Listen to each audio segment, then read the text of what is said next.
aboki zai kwacen budurwa. Na yi ganin wuta masaka maimakon a makera. Mai ka faɗa nake jiyowa tamkar mai mafarki. Na ji batun wuta masaka maimakon a makera. Ƙarshen duniya babu shakka yau mun tsinci kai. Wannan duniyar ina ta ɗauke mu take son ta kai. Dama an ce da ni na kashi ne ke ba da kai. Baba mana idan baka huto ba ai da kai. Annabi ya ce mazambata sunan su munafukai. Karya haka cin amana kamar alkawari da kura.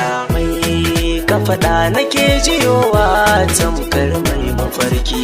Na yi ganin wuta masaka maimakon a makera. Bar yin wannan batutun da ka san illar zato. Da suka duba tarko na shaidan ka faɗa fito. Bincike mai ke tsakanin mu hujjoji tarkato. Sami zanen kwakwalwa ka auna je tabbato. Ga wani ɗan albishir zan yi ma kunne karkato. Zargi ba kyawu annabi ya yi hani dan haka karka fara.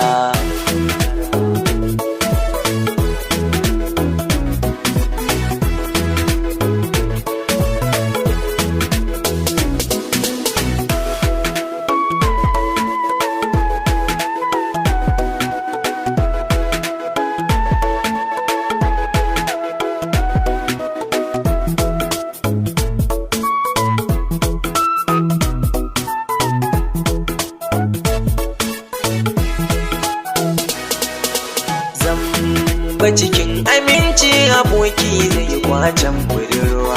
Na ji batun wuta masaka maimakon amarya. Wannan magana hakan take na gan kwa zahiri. Aboki ka zambace ni tabbas ka cika jahiri.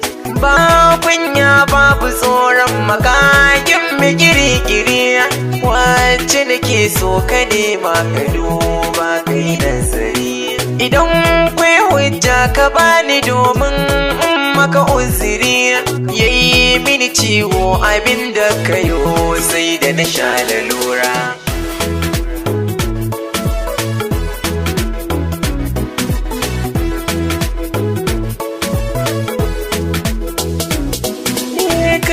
Masani ne dukan tunani kyansa ka kyautata. Harshen ka alƙali ka auna zance kafin ya fita. Kowa ya san mu ka kyale ziga irin ta magulmata.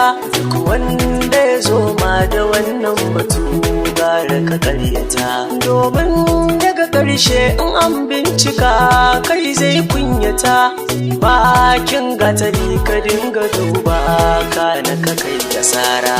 Zamba cikin aminci aboki zai kwacen budurwa. Na yi ganin wuta masaka maimakon a makera. Mai ka faɗa nake jiyowa tamkar mai mafarki. Na ji batun wuta masaka maimakon